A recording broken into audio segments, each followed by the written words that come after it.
말씀드리자면 오늘 본문 말씀이 요한복음 1장 1절부터 12절까지인데 상당히 기초적인 말씀이에요. 그러니까 교회를 하다 보면, 신앙생활을 오래 하다 보면 조금 더 고급스러운 학문을 배우고자 하는 열망들이 다 있어요. 근데 사실 그 신학이라는 것이 나를 구원시키는 것은 아닙니다. 사실 내가 많이 배웠다고 해서 하나님의 은혜를 많이 느끼는 것은 아니에요. 진짜 우리에게 필요한 것은 무엇이냐면 예수님이 나의 구원자라는 믿음, 그거 하나만 있어도 구원은 우리에게 성취되는 것입니다. 그렇기 때문에 오늘 이 말씀은 사실 초신자들이 들으면 딱 좋을 것 같은 말씀이에요. 오늘 주제가 아무리 다르게 생각해 보아도 주제 자체가 예수 믿으라, 이게 끝이거든요. 그러니까 우리 다 믿고 있잖아요. 그래서 우리는 이 말씀을 어떻게 되나 곰곰이 생각해 봤는데 다시 한번 이 믿음에 대한 얘기를 해도 괜찮겠다는 생각이 들어서 다시 한번 묵상해 보고자 합니다. 만약 여러분 수준 낮다 생각하더라도 하나님 말씀에 수준 낮은 게 없어요. 해 아래 새 것이 없으니 기억하시죠? 새 것이 없습니다. 주님의 은혜는 계속적으로 반복하다 보면 하나님의 은혜가 있는 것입니다. 제가 책을 읽다가 한 글을 읽은 적이 있어요. 한 남자가 자동차를 타고 갑니다.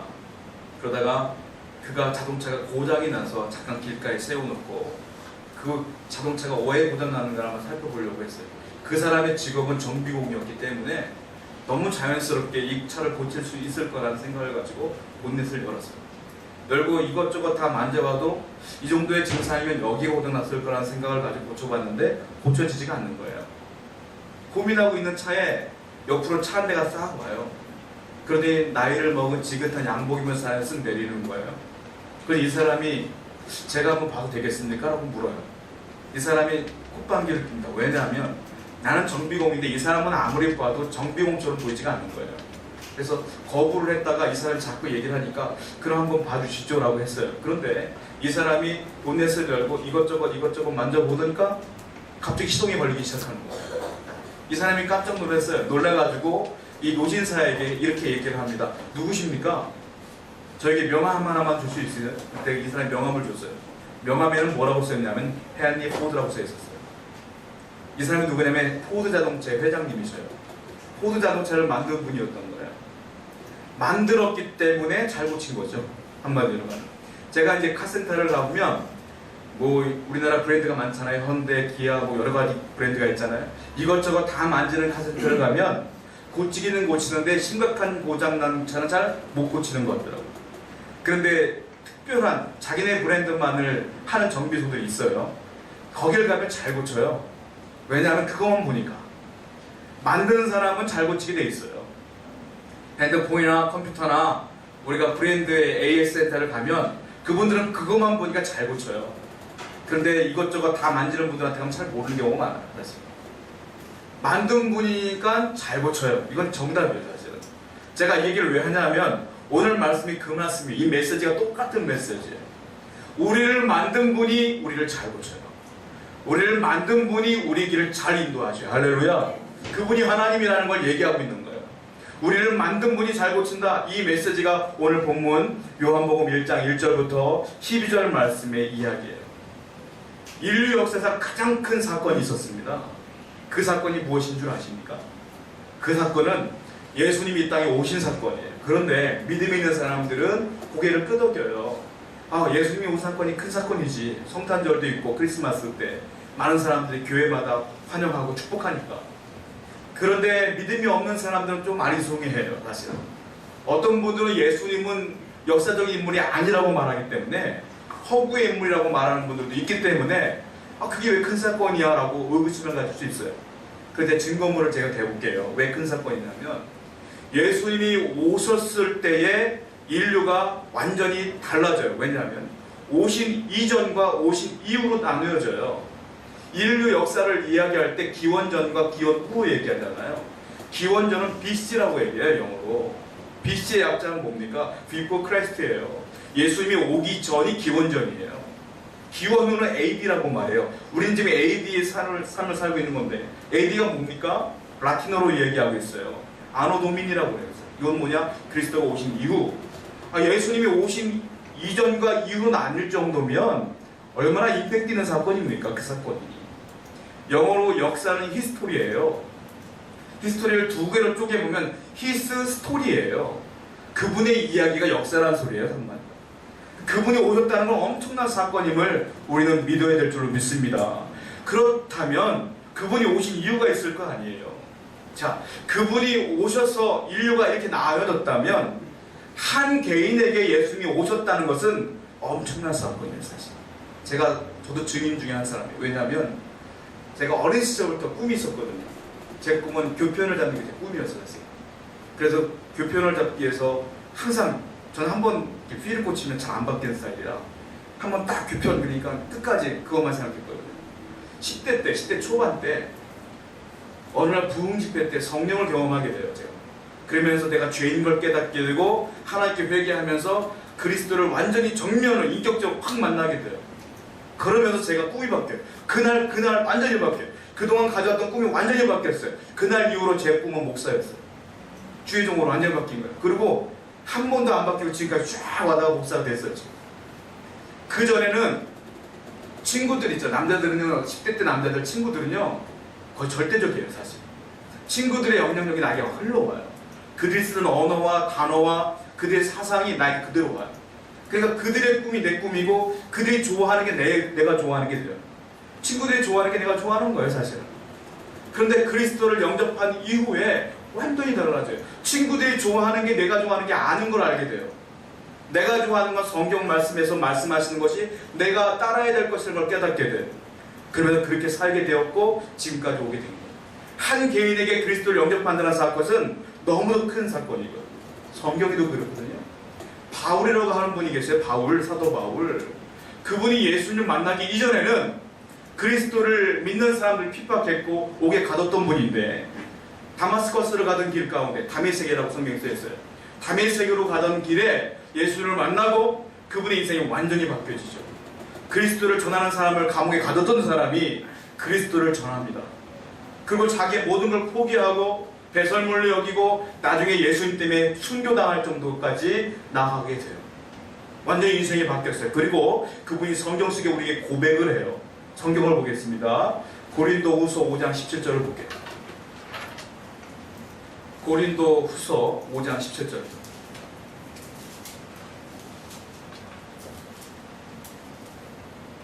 자, 고린도후서 5장 17절 말씀을 함께 중요한 말씀을 같이 읽어볼게요. 5장 17절. 고린도후서 5장 17절입니다. 읽겠습니다. 시작. 누구든지 그리스도 안에 있으면 새로운 피조물이라 이전 것은 지나갔으니 보라 새 것이 되었다. 그런 중 누구든지 그리스도 안에 있으면 새로운 피조물이라. 이제 새로운 피조물이라. 이전 것은 지나갔으니 보라 새 것이 되었다. 자기를 얘기하는 거예요. 내가 그리스도 밖에 있었을 때는 이런 사람이었습니다. 그러나 내가 그리스도 안에 있으니까 이제 새로운 피조물로 바뀌었고 이전 것은 지나갔으며 새 것이 되었습니다. 여러분들 그리스도를 영접하면 그리스도가 내 안에 오시면 새로운 삶이 될 줄로 믿습니다. 아니 예전에 영접했는데요? 아니요. 우리는 끊임없이 그 믿음을 확인해야 될 필요가 있습니다. 다시 한번 여러분들 그 믿음을 확인하십시오. 내가 과연 그리스도인답게 살고 있는가를 확인하십시오. 우리의 예전 삶은 다른 삶이에요. 그리스도와 함께 삶은 완전히 바뀌어진 삶인 줄로 믿습니다. 한 개인을 완전히 뒤집어 엎는 사건이라 이거예요. 그런데요, 예수님이 이 땅에 오셨어요. 본문 말씀 보면 오셨는데 반응이 극명하게 나뉘어져요. 두 가지 반응입니다. 근데 놀라운 사실은 2000년 전에 예수님이 오셨을 때에 반응이 두 가지였거든요. 근데 오늘날도요 반응이 두 가지예요. 이 반응은 변하지 않아요. 이게 참 아이러니까요. 세월이 그렇게 흘렀고 과학이 발전했음에도 불구하고 여전히 예수님에 대한 반응은 두 가지예요. 첫 번째 반응은 뭔지 아세요? 너무 쉬워요. 그분을 영접하지 않아요. 그분을 믿지 않는다고요. 이 반응이 첫 번째 반응이에요. 본문 돌아옵니다. 요한복음 1장 11절을 보세요. 요한복음 1장 11절. 본문으로 자꾸 왔다 갔다 하니까 본문은 딱 이렇게 표시해 놓으세요. 언제 돌아갈지 몰라요. 요한복음 1장 11절입니다. 같이 읽어보겠습니다. 시작. 자기 땅에 오매 자기 백성이 영접하지 아니하였으나 자기 땅에 주님이 오셨어요. 오셨으나 자기 백성이 영접하지 아니하였다. 영접하지 아니하였다. 영접이란 단어는, 여기서 말하는 영접이란 단어는 대중적인 영접, 공적인 영접, 대다수가 하는 영접, 이렇게 말할 수가 있어요. 보편적인 영접.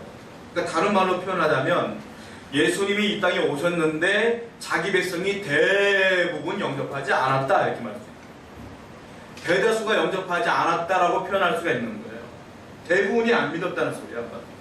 그럼 믿은 사람은 소수였다 이렇게 평가할 수가 있는 거예요. 그렇다면 왜 예수님이 이 땅에 오셨는데 구원자라고 우리가 알고 있는 그분이 창조주라고 알고 있는 그분이 오셨는데 왜 안 믿었을까요? 답은 복잡하지 않습니다. 너무 쉽습니다. 왜 안 믿었느냐? 그분이 누군지를 모르니까. 그분이 누군지를 알았으면 믿었겠죠. 그분이 누군지를 모르니까 안 받아들이는 거예요. 오늘날 이 바깥에도 세상에도요, 아무리 복음을 증거해도 거부하는 사람이 너무너무 많아요. 왠지 아세요? 그분이 누군지를 모르니까. 누군지를 모르니까 안 받아들이기 당연한 거죠. 자, 성경을 또 볼게요. 그렇다면 그분은 누구일까요? 누군지를 알아야 됩니다. 본문 3절 말씀. 같이 한번 읽어볼게요. 3절 말씀입니다. 시작. 만물이 그로 말미암아 지은 바 되었으니 지은 것이 하나도 그가 없이는 된 것이 없느니라. 잘 보세요. 만물이 그로 말미암아 지은 바 되었다. 만물은 사람을 포함하여 이 땅에 있는 모든 것들을 포함하는 거예요. 만물이 다 누가 지었어요? 그분이 지은 거예요. 지은 것이 하나도 그가 없이는 된 것이 없느니라. 창조주 하나님이 이 땅을 창조했습니다. 믿으십니까? 예수님은 누구신지 아세요? 그 옆에서 그 창조를 같이 했던 분이 예수님이다 이 말이에요. 즉 그분은 창조주이시다. 이 창조주이신 걸 모르니까 안 받아들이는 거예요. 여러분들도 신앙생활하고 있지만 그분이 창조주인 걸 자꾸 까먹다 보니까 나 스스로 내 인생을 개척할 때가 너무 많아요. 내 스스로 계획하고 안 되면 절망하고. 그분이 창조주예요. 그분이 나를 만드셨다고요. 그분이 내 인생도 계획하실 거라고요. 이 사실을 믿어야 될 줄 믿습니다. 이걸 자꾸 망각하니까 내가 삶의 절망 가운데 빠지는 거예요. 이걸 영접하는 사람, 영접하지 않는 사람 특징은 그분이 창조주인 걸 몰라요. 자, 쉽게 말하면 그분이 창조한 이 땅에 그분이 오신 거예요. 얼마나 대단한 거예요. 그분이 만드는데 그분이 온 거예요.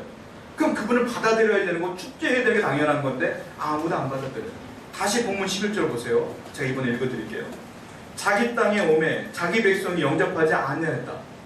그분 땅이에요. 이 땅은 내 땅이 아니에요. 그분 땅이에요. 그분 땅에 왔으나 아무도 영접하지 않는 거예요. 조금 더 쉽게 설명하자면 제가 엄청난 부자란 말이에요. 우리 집에 막 종들이 많아. 근데 내가 우리 집에 갔어. 오래간만에 한 1, 2년 만에 갔는데 종들이 바뀌어갖고 그 종들이 나를 못 알아봐요. 내가 들어갔는데 못 보는 사람이 날 쫓았어. 나를. 마치 이와 같은 거예요. 하나님께서 천지를 창조하시고 예수님이 천지를 창조하시고 자기 땅에 오셨는데 아무도 그분을 영접하지 못하는 거예요. 모르는 분이다 이거예요. 오늘날 그리스도인들에게 이런 사람이 너무 많아요. 여러분들에게 구원을 허락하시고 믿음을 주신 분이 그분인데 여전히 그분을 배제하고 내가 인생을 살 때가 너무도 많다는 거예요. 주님은 여러분의 창조주이십니다. 여러분 앞에 계십니다. 그렇다면 그분의 손을 잡고 내 인생을 살아야 되는 것이 정상 아니겠습니까? 다시 한번 우리 믿음을 회복해야 될 줄로 믿습니다. 자, 10절을 돌아볼까요? 10절, 본문 10절에 내가 그분이 주인인 걸 몰랐기 때문에 안 받아들인 거예요. 자, 성경이 그대로 써있어요. 10절 말씀입니다. 시작. 그가 세상에 계셨으므로 성령으로 말미암아 주인과 되었을 때 세상이 그를 알지 못하였고 그가 세상을 만들었었는데 마지막에 뭐라고 써있어요? 세상이 그를 알지 못하였다. 세상이 그를 알지 못하였기 때문에 영접하지 않는 것이다 라고 해요. 아까 제가 서두에 헨리 포드 얘기를 했어요. 만약에 그 정비사가 그분이 포드였다면, 포드인 걸 알았다면 어서 오십시오 라고 안 했겠습니까? 몰랐으니까 국방 기계인 거 아니겠어요? 이와 같은 거예요. 주님은 다시 한번 제가 말씀드리지만 여러분의 구원자예요. 창조주예요. 이 사실을 다시 한번 회복할 수만 있다면 우리는 다시 한번 은혜를 회복할 수 있는 것입니다. 자, 두 번째, 예수님은 누군지 아십니까? 그분이 누군지를 알아야 영접할 거 아니에요. 그분이 누군지를 아세요? 그분은 빛이라고 성경에 오늘 본문에 나와 있어요. 빛은 뭘까요? 그분이 왜 빛의 역할을 하면서 왔을까요? 하나님을 딱 봤을 때 세상은 어둠에 완전히 휩싸여 있었던 거예요. 죄라고 하는 어둠에. 그래서 그분이 빛의 역할을 하기 위해서 이 땅에 오신 거예요. 요한은 예수님을 빛이라고 칭하고 있어요. 제가 이 설교를 준비하면서 어린 시절 때 저에게 그 교회 학교 설교자가 생각났어요. 제가 신학교 1학년 때 20살 때 워낙 모교에서 성장을 했기 때문에 신학교를 가도 저는 그냥 박노역이었어요. 무슨 뭐 목사가 될 사람 이런 게 아니라 그냥 어린 시절에 그냥 아무개 아들 이 정도였기 때문에 신학교 1학년 때 저는 그냥 그 보조교사, 교회학교 보조교사를 좀 한 적이 있어요. 운전도 좀 하고 뭐 찬양 한 사람이 없으면 찬양도 좀 인도하고 이런 거 있었어요. 설교자는 누구였냐면 평신도가 설교자였는데 집사님이 한 분, 제가 어린 시절 때 교사했던 분이 설교자였어요. 그분의 자리를 내가 탐할 수 없었어요. 근데 그분이 설교를 하시는데 제가 들었다 깜짝 놀란 게 있어요. 야, 참 지혜롭구나. 이제 어린 아이들을 놓고 이제 이 예수님에 대한 얘기를 하는 거예요. 그분이 어떻게 설교를 하시냐면 예수님 빛입니다 라고 얘기해요. 근데 그 빛을 얘기할 때 어떻게 설명하냐면 여러분 깜깜한 밤중에 다녀보셨어요? 깜깜하죠? 어둡죠? 어둠을 이기려면 어떻게 해야 될까요? 애들한테 질문을 하는 기억이 있어요. 그때 애들은 뭐 별의별 얘기를 다 했어요. 총으로 꽝꽝 쏠까요? 그럼 도망갈까요? 아니면 어둠을 빗자루로 딱 쓸어 담을까요? 그럼 어둠이 없어질까요? 이렇게 얘기를 하다가 그분이 이렇게 얘기를 하시더라고요. 촛불에다가 불만 비춰도 어둠은 사라져요. 집에 가서 형광등 하나만 딱 켜도 어둠은 순식간에 사라져요. 이렇게 얘기하더라고요. 저는 그게 기억났어요. 여러분 어둠은요 총으로 쏴도 안 없어져요. 빗자루로 쓸어 담아도 안 없어져요. 내가 별의별 방법을 다 써도 안 없어져요. 유일한 방법은 빛이 들어오면 그만큼은 어둠이 없어져요. 내가 안방에서 빛을 키면 전등을 키면 그 안방만큼은 어둠이 사라지는 거예요. 예수님이 이 땅에 오신 이유가 빛이라고 했어요. 어둠이 세상의 어둠을 몰아내기 위해서 오셨다고 말씀하고 있는 거예요. 여러분 예수님 빛입니다. 죄악 가운데 오시면 그 죄가 멀리 멀리 사라지는 거예요. 그것이 빛의 역할 아니겠습니까? 성경 본문으로 돌아오세요. 5절 말씀입니다. 5절 말씀 같이 읽어보겠습니다. 시작. 빛이 어둠에 비추되 어둠이 깨닫지 못하라. 빛이 어둠에 비쳤어요. 빛은 누굽니까? 예수님 말하는 거예요. 빛이 어둠에 비쳤는데 어둠이 깨닫지 못하였더라. 여러분 어둠, 내가 어둠이라면 빛이 탁 들어오지 않습니까? 그 빛 대신 예수님을 영접하면 모셔드리면 어떤 일이 벌어지냐면 내 어둠의 문제가 해결되는 겁니다. 즉 내 죄의 문제가 해결되는 거예요. 내 인생의 어두운 부분들이 다 해결되는 겁니다. 왜? 그분은 빛이니까. 할렐루야. 오시면 되는 거예요. 나는 받아들이면 되는 거예요. 그런데 왜 사람들이 그 예수를 영접하지 않았느냐?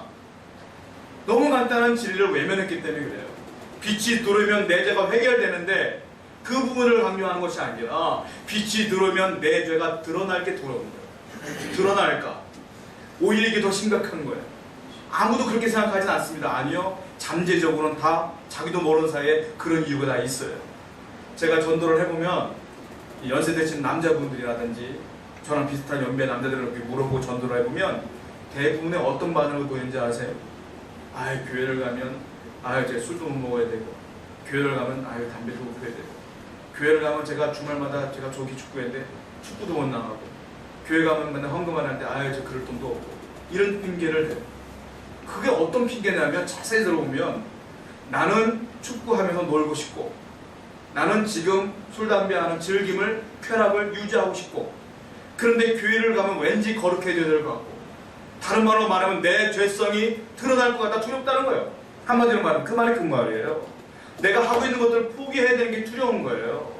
그래서 영접하지 않는 거예요. 여러분 예수님의 역할은 그걸 드러나게 하는 것도 있지만 내 어둠의 문제를 해결하는 게 더 중요한 문제입니다. 여러분의 어둠 가운데 있는 문제, 답답한 문제 주님이 들어오시면 해결되는 거예요. 근데 많은 사람들이 아직도 그 예수님의 그 능력을 인정하지 못하고 거부하고 있다. 그분은 빛입니다. 할렐루야. 자, 성경에 그대로 써있어요. 이유가 그대로 나와 있어요. 제가 꾸며낸 얘기가 아니에요. 요한복음 3장 20절을 보세요. 요한복음 3장 20절 읽어보세요. 요한복음 3장 20절 시작. 하늘에 나는 자마다 빛을 미워하여 빛으로 오지 아니하나니 이는 그 행위가 드러날까 하며. 빛을 미워합니다. 그 이유가 뭐라고 써있어요? 맨 마지막에 그는 그 행위가 드러날까 하며. 제가 말하는 말씀이 이 말씀. 사람들이 주님을 영접하지 않는 이유는 내가 즐기고 있는 모든 것들이 드러날까 두렵기 때문이다.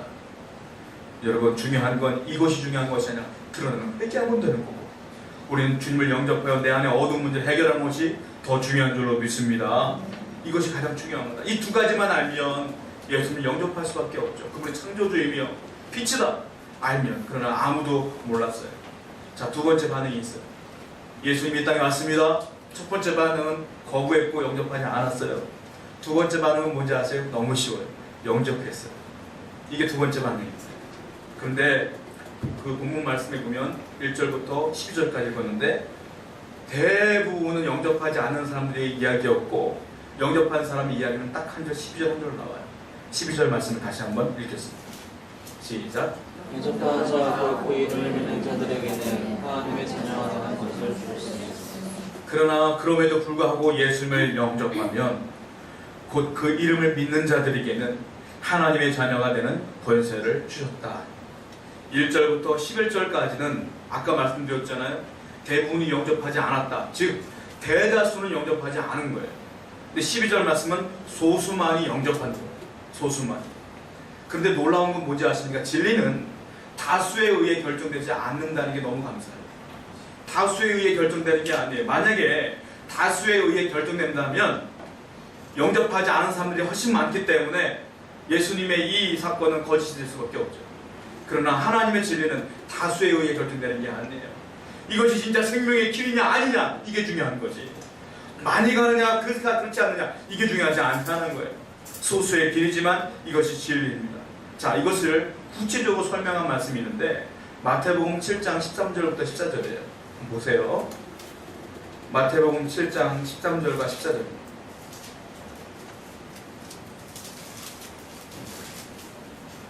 마태복음 7장 13절과 14절 말씀을 함께 읽어볼게요. 유명한 말씀이죠. 시작. 좋은 문으로 들어가라. 명하게 기도하는 문은 크고 그 길이 넓어 그리로 들어가는 자가 많고 생명으로 인도하는 문은 좁고 길이 협착하여 찾는 자가 적음이라. 이거 우리가 알고 있길래 좁은 문이라고 하는 것은 좁은 문으로 좁으니까 우리가 덩치 있는 사람들 못 들어가. 그러니까 힘들어. 힘든 길이야. 이렇게만 알고 있다면 잘못 알고 계시는 거예요. 넓은 길은 넓은 게 편안하구나. 그래도 우리 개념할 때 좁은 문은 힘들고 넓은 문은 평안한 길이야 라고 생각할 수 있다면 여러분 잘못 알고 있는 거고, 두 번째 더 중요한 이유가 있어요. 물론 그것도 포함되겠지만 두 번째 이유가 뭐냐면 자세히 보면 13절 하반절에 보면 들어가는 자가 많고 있어요. 그 14절 하반절에 보면 찾는 자가 적고 이렇게 써있어요. 즉 여기서 강조하고 있는 것은 좁은 문은 얼마나 힘든지에 대한 부연 설명은 하나도 없어요. 넓은 길이 얼마나 편한지에 대한 부연 설명 하나도 없어요. 여기서 강조하는 건 뭔지 아세요? 많고 적음이 강조되어 있는 거예요. 즉 좁은 길로 가는 사람은 적고 넓은 길로 가는 사람은 많고, 이게 중요한 거지 이게 얼마나 힘들고 이게 중요하지 않아요. 다른 말로 말하면 예수님을 따라 믿음 생활하는 사람은 적다. 이게 좁은 길이다 이거예요. 그러나 믿지 않는 사람들이 가는 그 평안한 길, 그 사람들은 많다. 그러나 그게 중요하지 않다 이거예요. 내가 많은 사람들이 거길 따라가기 쫓아가는 겁니까? 아닙니다. 생명의 길이면 나 혼자 가더라도 가는 길이 생명의 길이에요. 여러분들의 신앙의 길은 사람들 대부분 사람들이 악한 길을 따라간다 할지라도 거기가 진리인가 쫓아가는 것이 아니라 소수일지라도 나 혼자만이라도 이것이 기도해봤더니 아닌 것 같아 라고 하면 그 길을 따라가는 게 맞는 거 아니겠어요? 이것이 진짜 중요한 거 아니겠습니까? 이것이 주님께서 원하시는 길 아니겠어요? 예수님과 함께 가는 길을 선택해야 되는 거예요. 이것이 진짜 중요한 줄로 믿습니다. 다수냐 소수냐 중요하지 않습니다. 주님이 어디 계시냐가 중요한 줄로 믿습니다. 이 사실을 기억하시고 여러분들이 인생을 계획하시고 따라가는데 중요한 길잡이가 되었으면 좋겠어요. 자, 성경에 12절에 분명히 써있기를 뭐라고 말하고 있느냐면 예수님을 영접하는 사람들에게 주시는 특권이 나와 있어요. 뭐라고 나와 있습니까? 하나님의 자녀가 되는 특권을 주셨다. 너무 간단한 거 끝이에요. 주를 영접하면 하나님의 자녀가 되는 특권을 주겠다. 끝. 거기에 뭐 돈을 얼마나 주겠다, 건강을 얼마나 주겠다, 집을 크게 주겠다 그런 얘기는 없고 하나님의 자녀가 되는 권세를 주겠다. 여러분 예수님을 영접해도요 고난이 있습니다. 예수님을 영접해도요 일찍 세상을 떠날 수 있습니다. 예수님을 따라가도요 인생이 힘든 일들도 있을 수 있어요. 그거는 세상 사람들과 우리랑 똑같은 거예요. 그런데 다른 게 있어요. 뭔지 아세요? 내가 힘들고 어려워도 주님이 주신 약속이 있어요. 자녀의 특권을 누리게 하겠다. 자녀의 특권을 누릴 수 있는 힘이 우리에게 있는 거예요. 그것은 자녀의 특권이라는 건 이것은 이거야 라고 결정 낼 수 없어요. 물질이 많아야지 자녀의 특권입니까? 아닙니다. 그거 아니에요. 자녀의 특권은 뭐냐면, 저도 애가 둘이 있는데, 저는 얼마 전에 우리 사모님하고 애들 저희 본가에 맡겨놓고 오래간만에 영화를 한 편 봤어요. 명량이라는 영화를 봤어요. 이게 몇 년 만에 본 건지 모르시죠, 여러분들? 저는 진짜 영화 본 지가 수년 만에 봤어요. 왜냐하면 그 전에 보긴 봤죠. 무슨 영화 뭔지 아세요? 우리 딸들이 좋아하는 애니메이션, 동물 나오고 강아지 나오고 이런 거 좋아해서 이런 거 봤어요. 저는 너무 재미가 없었어요. 그러나 봤어요. 그렇다고 불만이 있느냐? 불만이 없어요. 내 딸들이 좋아하니까요. 그리고 내 딸들이요, 음식을 먹잖아요. 우리 외식을 하잖아요. 제가 좋아하는 음식에서 저는 탕을 좋아해요. 그 구수하고 이런 걸 좋아해요. 우리 애들은 그런 걸 안 먹어요. 뭐 먹는지 아세요? 요즘 애들이 좋아하는 뭐 피자, 치킨. 내가 치킨 한 수천 마리 먹은 것 같아요. 맨날 외식하면 그런 거 먹으러 가는 거예요. 내가 기분이 나쁩니까? 내가 못 먹는 거 먹어서? 아니요.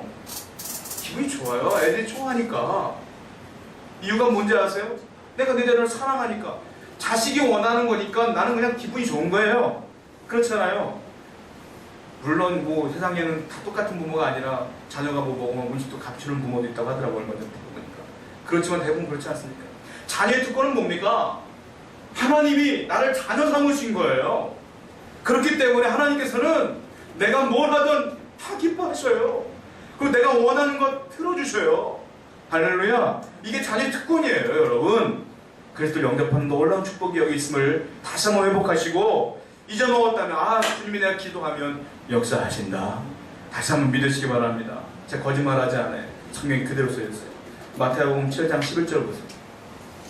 마태복음 7장 11절이에요. 마태복음 7장 11절이에요. 한번 읽어보세요. 7장 11절 마태복음 시작. 너희가 악한 자라도 좋은 것으로 자식에게 줄 줄 알거든 하물며 하늘에 계신 너희 아버지께서 구하는 자에게 좋은 것으로 주시지 않겠느냐. 악한 자라도 좋은 것을 자식에게 줄 줄 알거든 하물며 하늘에 계신 네 아버지께서 네가 구하는 것 좋은 것을 안 주겠느냐. 할렐루야.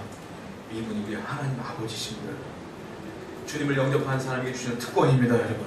이 특권을 감사하며 세상이 이제 좀 안 풀린다 할지라도 자녀의 특권을 누리면서 기도하면서 내 마음을 주님께 올려드리면서 살아가십시오. 그럼 하나님께서 순간순간 길을 열어 주실 줄로 믿습니다. 이제 중요한 과정이 남아있어요. 그렇다면 그분이 창조주이시고 그분이 빛이시고 내가 그분을 영접하여 내가 그분이 자녀가 된 것이 확실한데, 그럼 아직까지도 이 자녀의 특권을 못 누리는 분들이 해야 될 일이 있을 거 아니에요. 우리가 해야 될 게 뭐가 있을까요? 하나뿐이 없어요. 단 하나. 요한계시록 3장 20절을 보겠습니다. 요한계시록 3장 20절. 하나만 잘하시면 돼요. 요한계시록 3장 20절. 같이 읽어볼게요. 시작. 볼지어다 내가 문 밖에 서서 두드리노니 누구든지 내 음성을 듣고 문을 열면 내가 그에게로 들어가 그와 더불어 먹고 그는 나와 더불어 먹으리라. 너무 유명한 말씀이에요. 보라, 내가 문 밖에 서서 두드린다. 노크한다. 그러면 누구든지 내 음성을 듣고 노크 소리를 듣고 마음의 문을 활짝 열면 내가 그 안에 들어가겠다. 그러면 어떤 일이 벌어지냐? 그가 나와 더불어 먹고 마시는 놀라운 일들이 벌어질 것이다. 할렐루야. 우리가 할 수 있는 건 뭔지 아세요? 노크 소리만 들으면 되는 거예요. 너무 간단한 거예요. 듣고 문을 열면 되는 거예요. 오늘 이 자리에도 하나님께 예배하는 이 장소도 이 시간에도 부족한 중에 말씀하는 이 말씀 속에서도 혹시 마음에 정말 예수님 좋은 분이구나, 다시 한번 내가 그 은혜 가운데 거하기 원한다는 마음이 있다면 간단한 거예요. 그게 노크 소리인 거예요. 그게. 듣고 마음을 활짝 열면 되는 거예요. 받아들이면 되는 거예요. 그 놀라운 하나님의 은혜가 있을 줄로 믿습니다. 거부하지 않고 받아들이면 은혜가 있어요. 이게 너무 쉬운 과정인 거예요, 사실. 그림 하나가 있습니다. 윌리엄 홀맨헌트라는 분이 세상의 빛이라는 그림을 그렸어요. 그 그림은 어떤 그림이냐면 무늬 하나가 딱 큰 게 하나 있고요. 거기에 멸류관을 쓰신 분이 한 분이 계셔요. 근데 그 멸류관 쓰신 분은 빛이 막 광채가 나는 그림. 누가 봐도 그분은 예수님이에요. 딱 봐도. 근데 그분이 문 앞에서 노크를 하는 그림이 바로 이 말씀을 기반으로 하여 그린 거예요. 노크를 하는 건데 그 그림을 자세히 보면요, 바깥에는 문고리가 없어요. 무슨 말인지 아세요? 그분은 그분을 열 수가 없어요. 문고리가 어디 있는지 아세요? 문 안쪽에 있는 거예요. 그 노크 소리를 듣고 누군가 문을 열면 그 광채가 나는 그분이 그 마음으로 들어가는 거예요. 상상만 해도 너무 놀라운 거예요. 그 광채가 들어가면 그 안에는 환하게 밝혀질 텐데 문고리가 바깥에는 없는 게 아쉬워요. 강제로 들어갈 수 없어요. 누군가 문을 열어야 되는 거죠. 그 문고리는 여러분이 쥐고 있는 거예요. 오늘 여러분들이 문을 활짝 열면 다시 한번 주의 은혜로 회복되어지고 누리며 살게 되는 축복이 있게 될 줄로 믿습니다. 저는 서두에 아까 자동차 정비공 얘기를 했어요. 인생은 누구나가 다 삐걱거리고 고장나요. 내 인생 가운데 고장날 게 있지 않겠어요? 간단한 거예요. 그분을 부르시고 모시면 여러분의 고장난 인생들이 회복되어지고 고쳐지게 될 줄로 믿습니다. 아멘. 우리 함께 찬양하며 결단하며